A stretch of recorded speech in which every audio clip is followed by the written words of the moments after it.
Happy birthday to you. Happy birthday, dear Jason, Harry, and Pat. Happy birthday to you. What's it? Turning 11. Make a wish yet? You wouldn't be in our grade. You wouldn't be in our grade. Get the pop. You'd be in grade 5. Growing up, I thought I was going to be, and a lot of people told me, but I had a career in hockey, and I had high school teachers tutoring me on the SATs coming up, and thinking I was going to go to school in the States doing this. And it wasn't until I got older and I realized, okay, well, this isn't probably going to happen. I was getting too old, and started a band and had this dream of becoming this huge rock star, and we were on a great path, signed with a record label. We toured around the country with some amazing bands, and I can remember our first tour, right before we were about to go on it, my parents gave me a gift, and it was a small glass guitar, and you opened it, and the quote inside talked about, no matter what, chasing your dreams. I remember growing up, I couldn't play rep hockey because my parents couldn't afford it. My dad was an avid curler, curled a few nights a week, and that cost money too. I can still remember being maybe 8, 9 years old, where I was sitting in the house, and my parents came to me and said, Dad's gonna give up curling, I'm gonna give up this, and you can play rep hockey. And what a feeling that was, I look back and it's what they did for me. After many years in the band, it kind of came to a point where we were getting older, and making $100 a week just wasn't cutting it. wasn't fun. So we decided to call it a day, and now it was time to move into the adult world and get these adult jobs. So I thought to myself, okay, well, let's try this photography thing. I just put every ounce of effort and time I have into learning this craft, continually watching tutorials, continually taking portraits of friends, family, anyone I could. And I felt so good taking photos. It was so much fun. I look back in those photos, you kind of laugh at them and be like, what was I thinking? But that's what kind of started me on a path that I was really enjoying and having so much fun. So my friend's wedding came up. He was looking for a photographer, and I instantly volunteered myself. I'd love to shoot, please. I've never really done a wedding. Can I try? I was so excited. Wake up 5 a.m. that morning, get ready, go to the groom's house for 7, 8 o'clock in the morning, start taking photos, and the day was going great.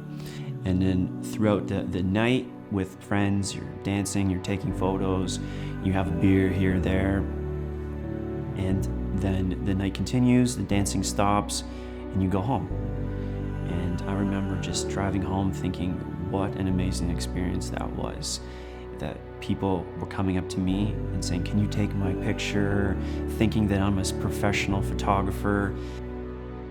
I was excited to see where my career was going.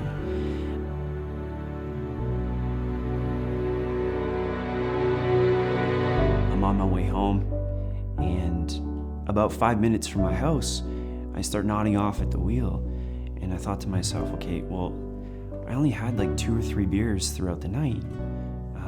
Either I'm drunk or I'm tired, but I know either way it's probably not safe to be on the road right now. So I decided to pull over to a side street and sleep for a bit, and then go home. And the next thing I know, there's a knock on my window. And I wake up and I look, and it's a police officer. They threw me in a jail cell. I spent the night in jail and got charged with a DUI. So the next morning,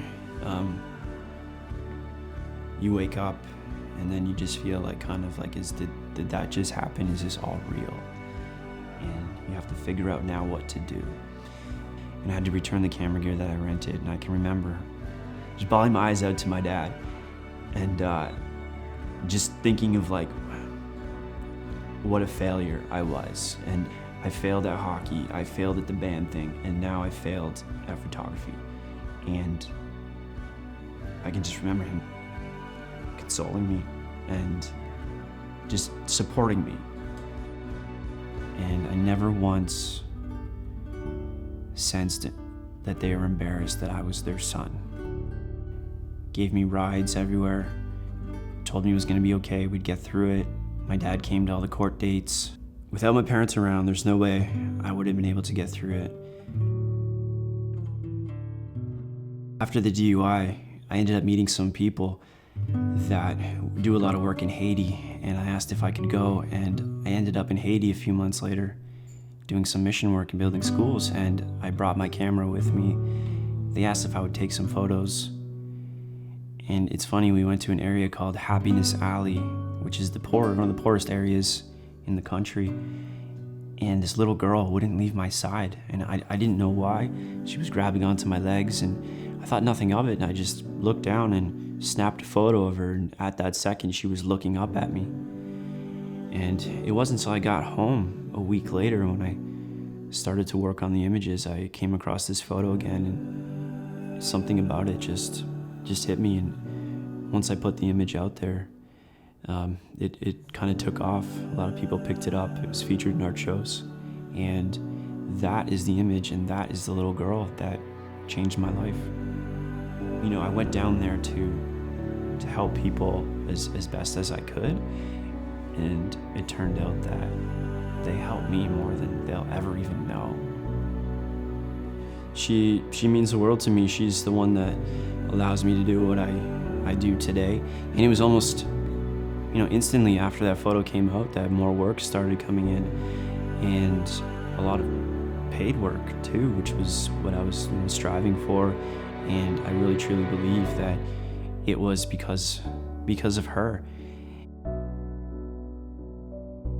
It was exciting for once that to be an adult and start looking at, okay, well, maybe I can buy my first home now. Maybe I can buy my first car. Without all my friends had done that 10 years earlier. And then it was Christmas of 2012. We were at our house, the whole family was there, and my dad started having this coughing attack, and he turned blue in the face, and it was very scary. And I didn't know what to do. No one in the room knew what to do. And he eventually just came back, and it passed. But I knew there was something wrong, and my mom did too. And I can remember the phone just ringing that day, and knowing it was the doctor, and coming upstairs and seeing my dad get the news that they had found a spot on his lungs and he had lung cancer. And I immediately thought to myself, okay, well, my dad has done so much for me. He's, taken off work so I can have a life. He gave up his dreams so I could play rep hockey. Here was my time to pay him back and give up my life for him. And ever since that point, that diagnosis, I pretty much stopped working and took him to all his tests, and it ended up even being worse than we thought, and cancer had spread to his brain, and he was stage 4, and in early 2013 he was given 9 months to live. I could always make money, but if I only had 9 months with my dad, I was gonna make it the best 9 months ever. We spent so much time together that he should have always been, but he became my closest friend, and he definitely became my best friend. And it was terrible that it took cancer to do that for us, but I'm glad it did. It's interesting that a few years ago, he was driving me everywhere because I didn't have a license.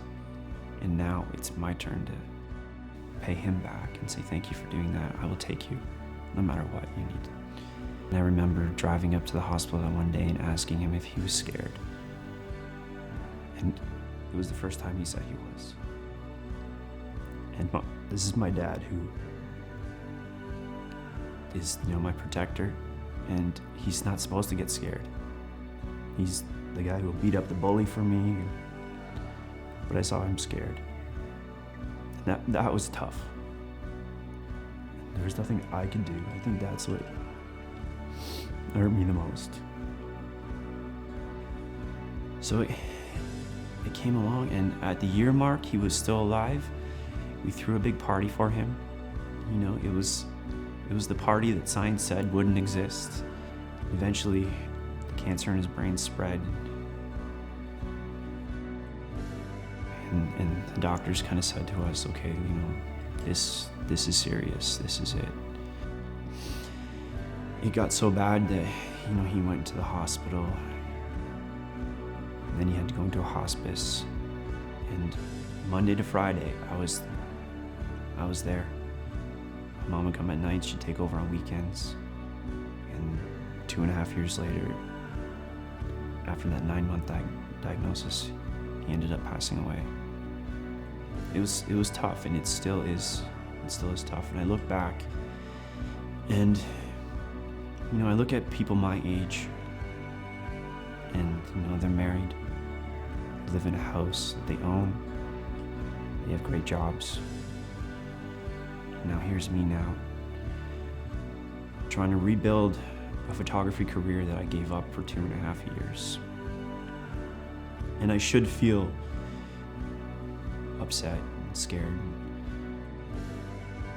But I look back in those 2 years and I know they were well worth it. And I wouldn't change it. So giving up this work for him was never a thought. It was just, you know, have a lifetime to make money. That's fine. Especially because of the father that I had, who dropped a lot of things for me with no question. And I can say that I'm super proud of him and the fight that he did go through, his struggles. And I know he's proud of me. And that's basically all I need from him. You'll definitely deal with some regret if you look back and